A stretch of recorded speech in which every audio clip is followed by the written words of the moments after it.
Assalamualaikum warahmatullahi wabarakatuh. Berjumpa lagi dengan saya. Kali ini yaitu tentang membahas itu cara penulisan algoritma. Nggih. Cara penulisan algoritma. Penulisan algoritma tidak ada aturan yang baku ya, yang terkait penulisannya yang penting mudah dibaca dan dipahami. Jadi penulisannya itu yang penting bisa dipahami ya, dipahami untuk nanti bisa dibaca dengan orang lain ya, begitu. Intinya itu berarti logikanya bisa jalan begitu ya. Nih, notasi yang sering digunakan dalam menulis algoritma yaitu ada dua ya. Untuk materi ini yaitu ada kalimat deskriptif dan flowchart ya. Flowchart itu apa? Diagram alur gitu. Kalimat deskriptif ya. Penulisan menggunakan kalimat deskriptif dilakukan dengan instruksi-instruksi yang harus dilakukan dalam bentuk kalimat deskriptif ya. Kelebihan ya, ini kelebihannya cocok untuk menulis algoritma yang pendek, tidak ada aturan baku, menggunakan bahasa natural atau bahasa sehari-hari ya. Kekurangannya ini sulit diterjemahkan dalam bahasa pemrograman atau coding ya. Ini nanti untuk yang sudah coding ya, ini sulit diterjemahkan ya, kurang efektif begitu. Ini ada contoh itu algoritma deskriptif cara pembuatan mie instan ya. Sebenarnya di produk mie instan atau di produk-produk itu atau produk pop mie ya, itu ada cara pembuatannya. Nah, itu cara pembuatannya itu adalah algoritma karena algoritma itu adalah langkah-langkah ya. Langkah-langkah. Nah, kalau pembuatan mie instan ya berarti langkah-langkah cara pembuatan mie instan. Ya, kalau di pop mie bagaimana ya? Berarti cara-cara pembuatan pop mie, cara penyeduhannya bagaimana. Nah, kalau untuk yang pembuatan jus, pembuatan kayak di kopi ya, kopi untuk penggunaan kalimat deskriptifnya bagaimana? Nah, biasanya di balik bungkus ya. Di balik bungkus itu sudah ada tata caranya ya. Nih kalau untuk yang mie instan yaitu siapkan bahan-bahan dan alat yang dibutuhkan seperti mie instan ya, panci, sendok, air, kompor dan piring saji ya. Ini adalah alat dan bahan. Terus yang kedua, masukkan air secukupnya ke dalam panci ya. Terus yang ketiga, masukkan mie instan yang sudah dibuka dari kemasan ke dalam air ya, maksudnya itu ke dalam air panci itu.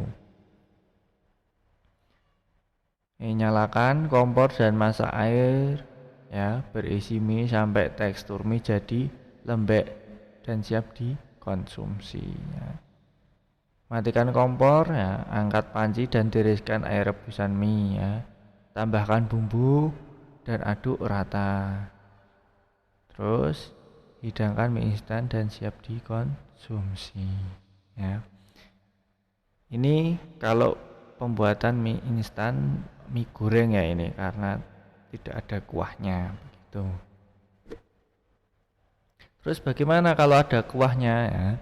Ya berarti tinggal diangkat ya, tiriskan air rebusan ya, tapi itu tidak dibuang semuanya airnya ya. Terus dimasukkan ke dalam piring saji ya atau mangkok.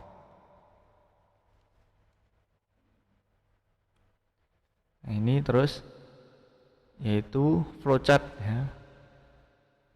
diagram alur. Nah, diagram yang menjelaskan suatu alur, ya, proses sebuah program supaya dapat menerjemahkan program agar lebih mudah dipahami. Tujuannya menyederhanakan rangkaian prosedur, ya, serta mengurangi resiko salah tafsir, ya. Nih, fungsi memberi gambar jalan sebuah program dari suatu proses ke proses lainnya supaya alur program menjadi mudah dipahami oleh semua orang. Menyederhanakan rangkaian prosedur agar mudah, ya, prosedur agar memudahkan pemahaman terhadap informasi tersebut, ya. Nih, sebenarnya juga ada beberapa jenis flowchart, ya. Flowchart proses, flowchart dokumen, flowchart program, flowchart skematik, dan flowchart sistem.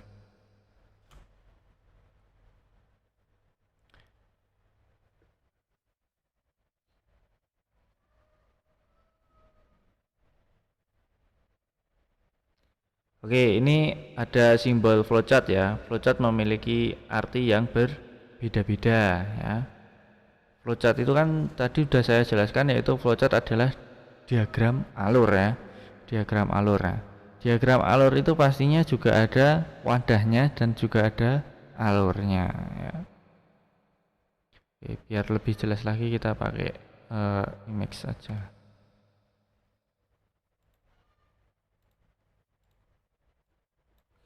Oke, nah ini biar lebih jelas, ya.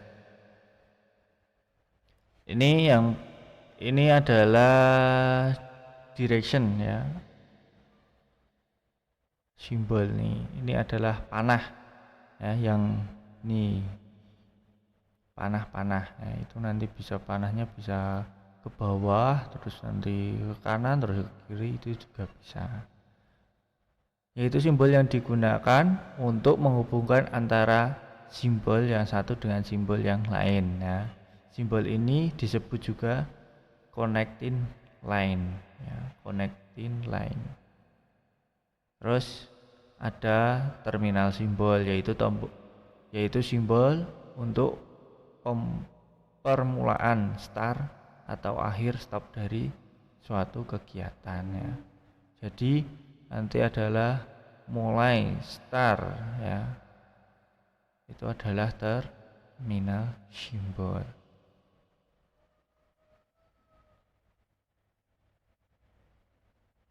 Terus ini ada lingkaran, ya. Lingkaran itu namanya apa? Ini konektor simbol, yaitu simbol untuk keluar, ya, masuk atau penyambungan proses dalam lembar atau halaman yang sama, ya.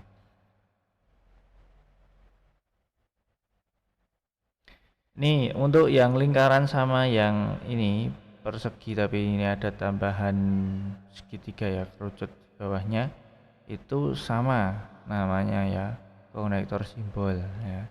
Ini untuk keluar dan masuk, ya. Terus ini ada simbol persegi, ya. Ini disebut dengan processing symbol, ya. Simbol yang menunjukkan pengolahan yang dilakukan oleh komputer, ya. Ini adalah prosesnya. Prosesnya itu ini ada di persegi processing. Simbol manual operation. Nah, ini, ya, simbol yang menunjukkan pengolahan yang tidak dilakukan oleh komputer, ya. Nih,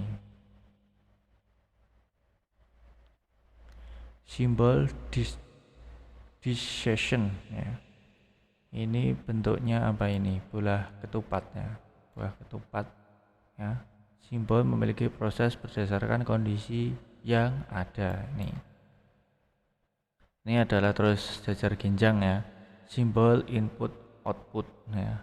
Simbol yang menyatakan proses input dan output tanpa tergantung dengan jenis peralatannya, ya. Oke, simbol manual input, nah, terus simbol preparation, nah, terus dan selanjutnya ini.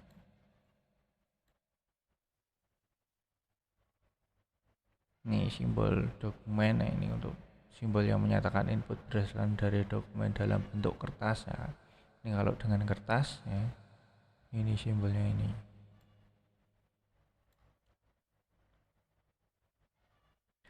Oke, terus ini bagaimana cara pembuatan flowchartnya ya. Ini saya ada contoh sedikit ya. Ini ada flowchart yaitu tentang pembuatan kopi ya, pembuatan kopi. Ini ada yang salah enggak ini? Kira-kira ada yang salah enggak ini? Ini ada yang salah enggak ini? Ya, yaitu untuk mulainya. Nah, mulainya ini malah dibuat dengan proses ya. Harusnya bukan apa? Bukan persegi ya. Tapi yaitu dengan nih berbentuk apa ini? Oval ya, kayak ini lintasan lari ya. Lintasan lari ini.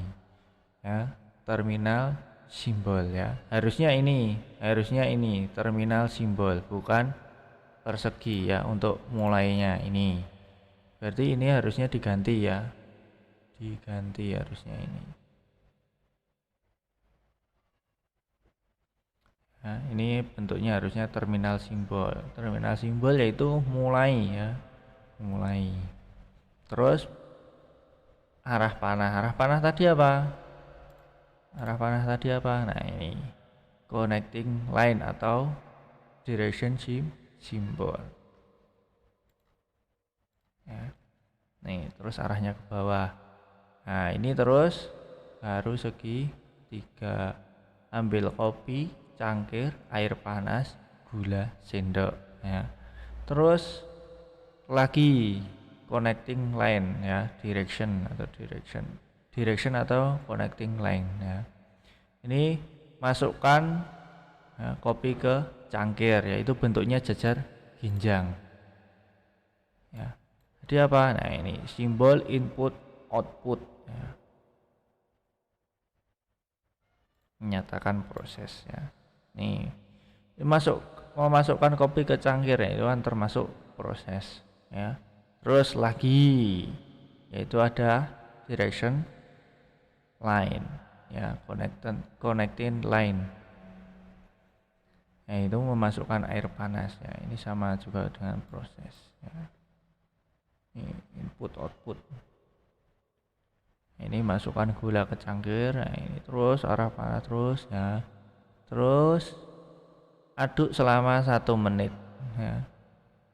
Ini kenapa? Biar gulanya mencair jadi satu dengan kopinya. Ini dicek ya. Dicek dengan sendoknya ini setelah 1 menit ya. Apa sudah tidak terlalu pahit ya. Jika masih pahit ya. Jika masih pahit, ini akan kembali lagi nih ya, ke atas lagi untuk memasukkan gula ya, memasukkan gula ke dalam cangkir ya. Diaduk lagi ya. Jika ini menggunakan kopi pahit bagaimana ya? Kalau kopi pahit tidak usah pakai gula ya. Berarti ini masukkan gula ke cangkir, berarti tidak usah aduk selama 1 menit juga tidak usah, berarti tinggal diaduk ya diaduk tetap ya, karena biar tercampur ya kopinya dengan airnya. Diaduk selama 1 menit ya, berarti memasukkan gulanya yang tidak. Apakah sudah tidak terlalu pahit? Nah, ini juga tidak usah kalau menggunakan apa, kopi pahit ya, ini tidak usah. Dan sudah langsung selesai. Selesainya apa tadi ya? Bentuknya apa? Bentuknya oval ya, seperti lintasan lari ya, bukan nih. Ini agak-agak persegi ya. Ini kurang oval. Ini sebenarnya tidak sudut tepinya, tapi ini masih kurang oval begitu.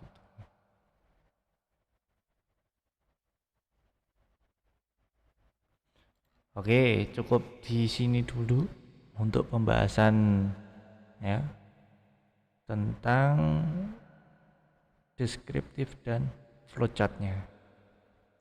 Oke, kurang lebihnya saya mohon maaf. Saya Iris. Assalamualaikum warahmatullahi wabarakatuh.